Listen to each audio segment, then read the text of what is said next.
नमस्कार मैत्रिणींनो, मी वर्षा फॅशन या यूट्यूब चॅनलमध्ये तुमचं अगदी मनापासून स्वागत करते.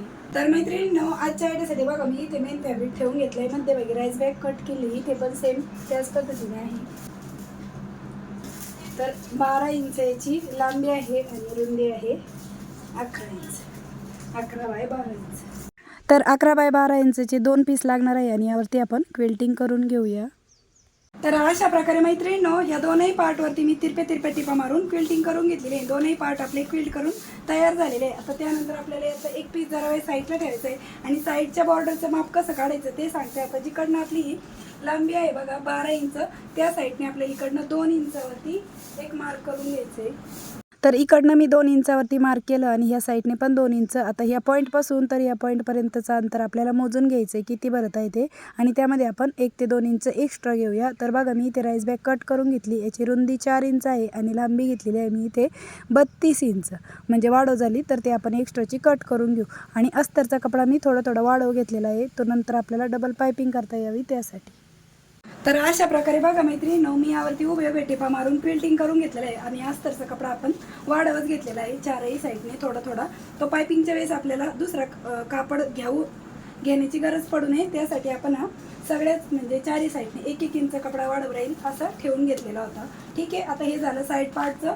आता त्यानंतर आपल्याला आहे ना, हा जो पीस आहे ना, तर जिकडनं आपली रुंदी आहे बघा 11 इंच, त्या साईडने आपल्याला पायपिंग करून घ्यायची दोनही पार्टला. तर 1.5 इंच रुंदीची एक स्ट्रीप घ्यायची आणि जिकडनं आपली रुंदीची साईड आहे ना, त्याच साईडने आपल्याला ही पायपिंग आहे ती करून घ्यायची आहे बघा. तर मी इथे तुम्हाला एका पार्टला करून दाखवली, दुसऱ्या पार्टला पण सेम याच पद्धतीने पायपिंग करून घेते. तर अशा प्रकारे मैत्रिणींनो, दुसऱ्या साईडने पण मी ही जी पायपिंग आहे ती करून घेतलेली आहे बघा. या पद्धतीने तुम्हाला मी एक करून दाखवली, दुसरी पण मी करून घेतली. आता त्यानंतर आपल्याला जीप घ्यायची. तर जीपची लांबी बघा आपल्याला तशी तर 11 इंच लागणार आहे, पण मी किती वाढव घेतली ना ते सांगते तुम्हाला. तरी ते 16 इंचची जीप घेतलेली आहे. रनर ओवायचं बाकी, त्यामुळे 15.5 ते 15 इंच जीप राहील. तर यामध्ये आपण लगेचच रनर पण वळून घेऊ. जीप 5 नंबरची आहे, तर रनर पण मी इथे 5 नंबरचाच घेतलेला आहे. आता ज्या साईडने आपण रनर वळवलं ना, त्याच साईडने आपल्याला ही जीप आहे ती फिनिश करून घ्यायची आहे बघा. तर हे विदाऊट मेजरमेंटचा कपडा घेतलेला आहे. तुम्ही 2 बाय 2 इंचाचा कपडा घेऊ शकता आणि तो दोन्ही कडेला बघा अशा पद्धतीने फोल्ड करायचा. इकडनं टर्न केल्याच्या नंतर अगोदर दोन्ही कडा स्टिच करू आणि मग हा डबल फोल्ड करून स्टिच करून घेऊ. म्हणजे जिकडनं आपण रनर वळवलंय ती साईड आपली फिनिश होईल. तसं मी तुम्हाला हे स्टिच झाल्यावरती परत एकदा दाखवते. बघा रनर बाहेर ओढलं तर ती बाहेर निघणार नाही. अशा पद्धतीने आपण फक्त एकाच साईडने फिनिश करून घेतलेलं आहे. आता बघा जिकडनं पायपिंग केलं ना, त्या साईडने आपल्याला ही जीप आहे ती अशीच ठेवायची आहे. म्हणजे वरची बाजू तिची राईट साईड वरतूनच आहे आणि दुसऱ्या पार्टवरती पण सेम याच पद्धतीने. तर लगेचच आपण ही जीप आहे ती स्टिच करून घेऊ आणि दुसरा पण पार्ट आहे जीपचा, तो दुसऱ्या पायपिंग केलेल्या पार्टला स्टिच करून घेऊ. आणि आतल्या साईडने बघा ही जीपचं थोडं पार्ट असं उचलल्यासारखं असतो, तिकडनं पण आपण दाबटीप आहे ती देऊन घेऊया. तर बघा या पद्धतीने आपली ही जीप आहे ती स्टिच झालेली आहे. ठीक आहे, आता त्यानंतर जे साईडचा पार्ट होता ना, तो आपल्याला स्टिच करायचा आहे. तर जीपपासून खाली 2 इंचावरती मार्क केलं आणि हा जो पार्ट आहे ना क्विल्टेड पीस, तर तो आपल्याला बघा कशा पद्धतीने ठेवायचा आहे. तर अगोदर मी रुंदीची साईड आहे ना, ते वाढव घेतलं होतं. अस्तरचा कपडा तो फोल्ड करून घेतला फक्त एकाच साईडने. आणि हे बघा 2 इंची राईट साईड समोरासमोर आहे आणि जिथून 2 इंच मार्किंग केलं ना, तिथून खाली आपल्याला ही साईडची पट्टी आहे ती जोडायला सुरुवात करायची आहे. आणि जे वाढव आपण कपडा ठेवलेला आहे अस्तरचा ना, तो आपला पायपिंगसाठी असणार आहे बघा. जिथपर्यंत आपली राईस बॅग आणि मेन फॅब्रिक आहे ना, तिथपर्यंतच आपली स्टिचिंग येणार आहे. आणि बघा इकडनं एक्स्ट्रा झाला आहे, तो आपण अशा पद्धतीने कट करू आणि डबल फोल्ड करून घेऊ. म्हणजे इकडनं पण आपली फिनिश होईल हा साईडचा पार्ट. ठीक आहे, या पद्धतीने. आणि बघा ही एक्स्ट्राची पायपिंगची पट्टी इथे आपण नंतर फोल्ड करून घेऊ. आता इकडच्या साईडने पण आपल्याला अगोदर झिपपासून खाली 2 इंचावरती मार्क करायचं आहे दोन्ही साईडने. आणि इकडच्या साईडने पण हा साईड पार्ट आहे तो जोडून घ्यायचा आहे बघा या पद्धतीने. ठीक आहे, तुम्ही हवं तर इथे अगोदर टाचणी पण लावून घेऊ शकता, म्हणजे तुम्हाला स्टिचिंग करायला सोपं जाईल. पण मी डायरेक्टलीच स्टिच करून घेत आहे. आणि पायपिंगसाठी जो कपडा वाढव घेतलेला आहे आपण अस्तरचा, तो बरोबर आपला बाहेर शिल्लक राहतो बघा. म्हणजे आपल्याला वेगळी पायपिंग करताना दुसरा कपडा लावण्याची गरज पडत नाही यामुळे. आणि आपलं काम फास्ट उरकलं जातो. तर बघा दुसऱ्या साईडने पण आपली ही साईड पार्ट आहे ते जोडून झाले. आता ही पायपिंगची पट्टी इथे आपल्याला अशी फोल्ड करून घ्यायची. पण वरती बघा थोडीशी जागा म्हणजे शिल्लक आहे, जिथे आपल्या पायपिंगचा कपडा नाही, तर तिथे आपल्याला तेवढा कपडा आहे तो घ्यायचा आहे पायपिंगसाठी. तर अस्तरचाच कपडा घेत आहे मी परत एकदा आणि ते चेक केलं, एवढंच मापाचा कपडा आपल्याला लागणार आहे. तर तो बघा, जिकडनं आपली झिप ओपनचा पार्ट आहे ना तिकडनं थोडंसं अर्धा इंच पार्ट फोल्ड करायचा आणि इकडनं टर्न केल्याच्या नंतर बघा तो या पद्धतीने जो फोल्ड केलेला पार्ट होता तो वरती आला, त्यावरती पण टीप मारून घेतली आणि अशा पद्धतीने आपण ही पायपिंग आहे ती कंप्लीट करून घेऊया. दुसऱ्या साईडने पण आपण हा जो पार्ट आहे तो अस्तरचा इकडच्या साईडने पण स्टिच करून घेऊ आणि इकडनं पण आपल्याला ही पायपिंग आहे ती कंप्लीट करून घ्यायची आहे. ठीक आहे, तर चला लगेचच आपण ही पायपिंग पण करून घेऊया. अगदी साध्या आणि सोप्या पद्धतीने दाखवत आहे मैत्रिणींनो. आणि जिकडनं झिपचा ओपनिंगचा पार्ट आहे तिकडनं आपण डायरेक्टली पायपिंग केली म्हणजे रनर आपलं बाहेर येणार नाही तिकडनं. आणि इकडनं आल्याच्या नंतर इथे पण बघा आपला हा जो पायपिंगसाठी जो कपडा आहे ना तो ह्या साईडने पण आपल्याला जोड देऊन घ्यावा लागणार आहे आणि इकडनं थोडीशी झिप आपल्याला ओपन करावी लागणार आहे, कारण की ते आपण कडेपर्यंत स्टिच केली होती. अगदी अर्धा इंच झिप मी ओपन केली फक्त पायपिंग करूपर्यंत. पायपिंग झाल्यावर नंतर परत आपण ती स्टिच करून घेणार आहोत. ठीक आहे, तर या पद्धतीने आपण इकडनं जोड दिला आणि आता राहिलेली पायपिंग आहे ती कंप्लीट करून घेऊ.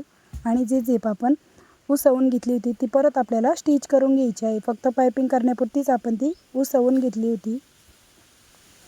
आता जशी आपण इकडनं पायपिंग केली ना सेम त्याच पद्धतीने आपल्याला इकडच्या साईडने पण ही जी पायपिंग आहे ती कंप्लीट करून घ्यायची आहे. तर चला मी ही पण करून घेते. तर अशा प्रकारे मैत्रिणींनो दुसऱ्या साईडने पण मी पायपिंग आहे ती करून घेतलेली आहे. आता त्यानंतर आपल्याला ही बॅग आहे ती राईट साईडला टर्न करून घ्यायची आहे. तर या बॅगीला मी बेल्ट आहे ना पूर्ण बॅग शिवून झाल्यानंतर स्टिच करणार आहे. तुम्ही ना साईड जोडण्याच्या अगोदर पण बेल्ट स्टिच करून घेऊ शकता, पण माझ्या ते लक्षात नाही आलं त्यामुळे मी आत्ता स्टिच करून दाखवत आहे तुम्हाला. तर बघा आपल्याला बेल्ट किती लागणार आहे, तर 16 इंच लांबीचे मी ते रेडीमेड बेल्ट घेतलेले आहे. तुम्ही कापडाचे पण बनवले तरी पण चालेल. आणि जिकडनं आपली रुंदीची साईड आहे ना त्याचा आपल्याला सेंटर काढायचं आहे आणि सेंटरपासून 1.5 इंच इकडे 1.5 इंच तिकडे मार्किंग करायची आणि जी साईड जोडलेली आहे ना आपण 2 इंच खाली तिथून पुढे आपल्याला हा बेल्ट अशा पद्धतीने स्टिच करून घ्यायचा आहे. तर मी तुम्हाला इथे एक बेल्ट स्टिच करून दाखवते. याच पद्धतीने आपण दुसरा पण बेल्ट आहे तो स्टिच करून घेणार आहोत. आणि बेल्ट बघा मी अगोदर कसा ठेवलेला आहे, नंतर तो आपल्याला टर्न करायचा आहे वरच्या साईडला. ठीक आहे, या पद्धतीने स्टिच केला. आता त्यानंतर तो आपल्याला असं वरती टर्न करून घ्यायचा आणि वरती अर्धा इंच आपल्याला हा बेल्ट स्टिच करून घ्यायचा आहे. मशीन मागे पुढे करत खूप साऱ्या दाट टिपा देऊन घ्यायच्या आहे म्हणजे बेल्ट आपला मजबूत राहील तितकी आपली बॅग आहे ती टिकाऊ आणि दणकट बनते. तर जसा मी हा बेल्ट स्टिच करून घेतला ना सेम त्याच पद्धतीने दुसरा पण बेल्ट आहे तो स्टिच करून घेते आणि तो पण स्टिच करून झाल्याच्या नंतर मग तुम्हाला दाखवते. ठीक आहे, बघा आतल्या साईडने पण तो या पद्धतीने स्टिचिंग आलेली आहे. तर दुसरा पण मी स्टिच करून घेते. तर अशा प्रकारे मैत्रिणींनो दुसऱ्या साईडचा पण बेल्ट आहे तो स्टिच करून घेतलेला आहे. फायनली दोन्ही साईडचे बेल्ट आपले स्टिच करून तयार झालेले आहेत. आता त्यानंतर मी तुम्हाला ही झिप ओपन करून आतमधला पण लुक दाखवते. तर बघा अगदी प्रॉपर आणि फिनिशिंग सहित आपली ही बॅग डिझाईन आहे ती बनवून तयार झालेली आहे. आणि झिप पण बघा आपण या पद्धतीने दिलेली आहे. अगदी साध्या आणि सोप्या पद्धतीने मैत्रिणींनो मी तुम्हाला ही टिफिन बॅग कशी शिवायची ना ते दाखवलेले आहे. एक युनिक आणि एक वेगळ्या पद्धतीची टिफिन बॅग आहे. याच्यामध्ये तुम्ही बॉटल आणि टिफिन दोन्ही पण ठेवू शकता. एवढ्या मोठ्या साईजची आहे बघा. आतून पण तुम्हाला कळत असेल. आता इथं शिवून तयार माप किती रेडी राहिलं ते सांगते.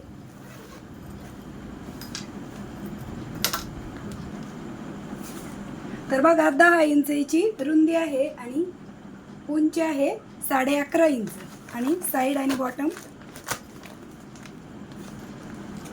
तर बघा ही साईड आहे आपली 3.5 ते 4 इंचाची साईड आहे. आता मी तुम्हाला याच्यामध्ये टिफिन आणि बॉटल पण ठेवून दाखवते.